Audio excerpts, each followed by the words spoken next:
छात्रों के मुद्दे पर सियासी पार्टियां कितनी गंभीर है आप देखिए। एक तरफ पेपर रद्द किया गया, परीक्षा दोबारा करवाई गई और शिक्षा मंत्री का इस्तीफा हुआ, और दूसरी तरफ अभी परीक्षा रद्द करने और सीबीआई जांच की मांग पर ही मामला फंसा हुआ है। बरखा जी, देखिए कितना गंभीर ये जो मामला है। स्टूडेंट प्रोटेस्ट कर रहे हैं और इनकी जो बिल्कुल संवेदना है स्टूडेंट्स के साथ नहीं है। पूरे टाइम ये लोग आपस में आरोप प्रत्यारोप लगाते रहे और सियासत करते रहे। इनको बच्चों का इस देश का भविष्य वो नहीं दिख रहा। इनकी अपनी रोटियां सिकनी चाहिए। मोदी सरकार युवाओं के पारदर्शी भविष्य के लिए प्रतिबद्ध है और किरण रिजिजू जी ने साफ साफ चर्चा का दरवाजा खोला है। लेकिन अगर आप वेल में खड़े होकर के पूरे दिन नौटंकी करते रहेंगे, वहां पर आप हर चीज में दखल देंगे और काम होने ही नहीं देंगे। जब भी संसद शुरू होता है, मेरे को ये बताया जाए, मैं तो किसी पार्टी से नहीं बिलोंग करती, लेकिन ये बताया जाए मैं एक टैक्स पेयर हूँ, मेरे टैक्स पेयर का मनी इस तरीके से हर बार क्यों बर्बाद होता है? लेकिन बरखा जी, सवाल ये भी उठता है ना कि अगर अब देखिए सत्र खत्म होने वाला है, गृह मंत्री जी आके अपनी बात क्यों नहीं रख देते, पहले हंगामा क्यों होता? अब सवाल ये भी उठता है ना, गृह मंत्री जी आखिर अभी तक क्यों नहीं इस मुद्दे पे आके जवाब दे रहे हैं? अरे ये बात करने का समय ही नहीं मिल रहा, इसीलिए तो मैं कह रही हूँ ये बहुत बड़ी गंभीर समस्याएं हैं और यहाँ पर तो विपक्ष को बिल्कुल शांति से समय ले जो भी, और उनको ही विपक्ष को ही मौका मिला है, टाइम इन्होंने तय करना है, फिर भी ये टाइम नहीं तय कर पा रहे क्योंकि ये सुनना चाहते ही नहीं है। असली बात है कि किसी भी पार्टी को स्टूडेंट से कोई लेना देना नहीं है। सदन का काम नीतियां बनाना है, लेकिन क्या परीक्षा में जो सुधार है वो लिखित भी सुझाव दिए जा सकते हैं, लेकिन क्या हंगामा करने से सब कुछ होगा? हंगामा करने से मेरे और आपके जैसे लोगों का टैक्स पेयर का मनी बर्बाद हो रहा है और ये जल्द से जल्द, जितनी जल्दी हम इसे समझ लें और सकारात्मक राजनीति करें और स्टूडेंट्स का भला होना चाहिए। मैंने देखा जंतर मंतर में इतने जर्नलिस्ट गए थे, किसी की गिरफ्तारी नहीं हुई। आज मन बड़ा दुखी हुआ जब मैंने सुबह देखा मोदी जी की मोर्चिल गए थे, जितने गए थे। आप कह रही हैं स्टूडेंट के साथ। अरे अनिल यादव के बारे में बोलो भाई। अनिल यादव के पहला देश में यूपी टीचर चेयरमैन होगा जिसको देश हाई कोर्ट में इंटरव्यू करके नौकरियां देता था। अब उनको बोले दीजिए, अभी बोले दीजिए उनको, वो किसी पार्टी से नहीं है, अपनी बात रख रही है। कपिश भाई पैनल में, कपिश भाई एक बोलने दीजिए उनको। उसके बाद एक महिला को बोलने नहीं दे रहे, रिजर्वेशन की बात करते हैं लोग। कपिश जी बोलने दीजिए एक बार। पत्नी छोड़ दी, इसने अपनी पत्नी छोड़ दी है, क्या जानेगा बच्चों की बात? नहीं ठीक है। अब आप देखिए, अब आप मुद्दे से भटक रहे हैं, अब आप व्यक्तिगत हो रहे हैं कपिश भाई।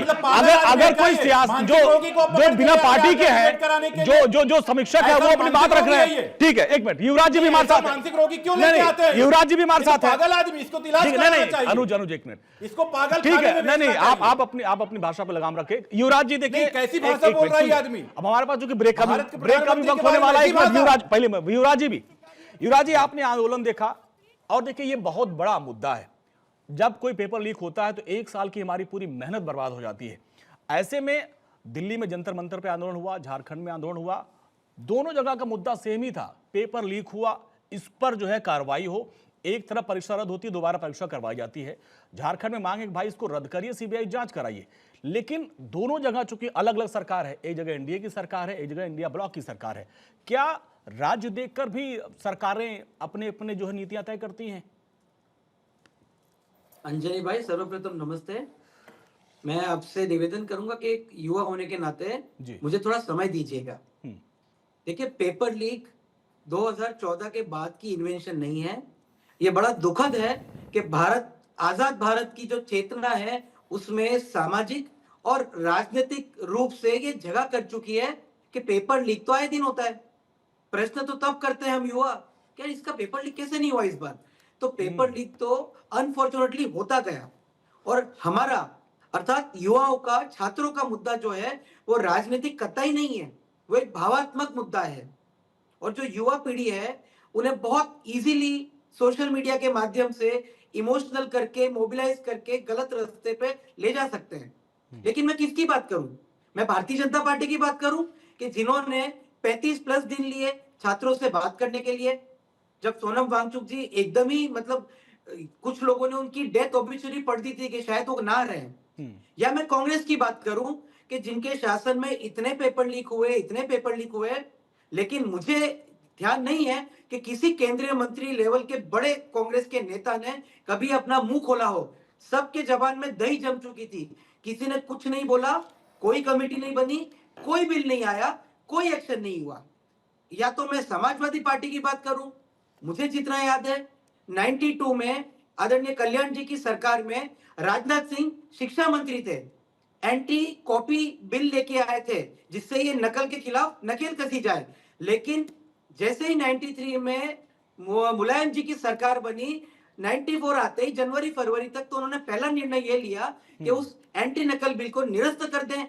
या मैं महिलाओं की बात करूं कि भाई महिलाओं के लिए कहा था कि लड़के गलती हो जाती है, तो युवा हो या महिला हो, मुझे नहीं लगता कि किसी सरकार ने संवेदनशील होके भावात्मक होके इससे सोचा है। बिल्कुल, ये हाँ, एक युवा की आवाज है, उनका दर्द है। वो कह रहे हैं कि सरकारें कोई भी हों, पार्टियां कोई भी हों, लेकिन युवाओं को दर्द को मर्म को समझने वाला कोई नहीं है। किस तरीके से पेपर लीक को लेकर छात्रों के अंदर अब गुस्सा है, और जिस तरीके से जंतर मंतर हो, झारखंड हो, पंजाब हो, हर राज्य में कमोबेश यही कहानी है। लेकिन सियासी दलों को आप सुन रहे होंगे, सबकी अपनी अपनी दलीलें हैं और हर कोई एक दूसरे पर ही आरोप प्रत्यारोप कर रहा है।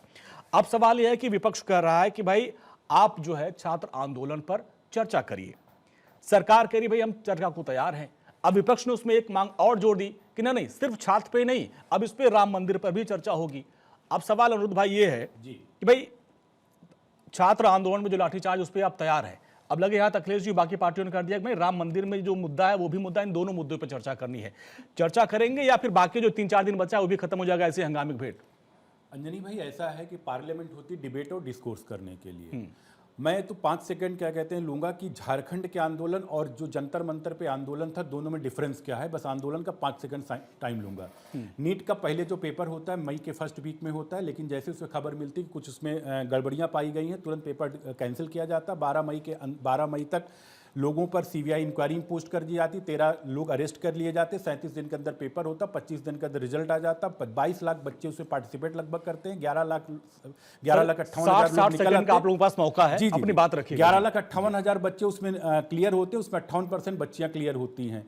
लेकिन सेम सर अभी लास्ट में 60 सेकंड का मौका है, सबको अपनी बात रखनी है जी। चले भाई, ये मानसिक विकृत आदमी कहां से बोलने लगता, पागल आदमी, इसको प्रधानमंत्री मोदी के लिए कैसे बोल सकता है ये आदमी? आप ऐसे बात रखिए, अपनी बात रखिए, इसके पास सेंस नहीं है। बोलिए, आप नेशनल टीवी बैठ के इस तरीके आप अपना पक्ष रखिए। आप देखिए ऐसे ही हंगामे भेंट सदन में चल गई। दूसरी चीज आप जो मैंने सवाल पूछा, लोगों को आदत क्या पड़ गई, झारखंड के अंदर बच्चे इतनी देर से गोल गोल घुमा रहे हैं, कपिल जी इनको ये नहीं पता है कि झारखंड के बच्चों की डिमांड क्या है। इन्होंने डिमांड एक भी नहीं मानी झारखंड के बच्चों को।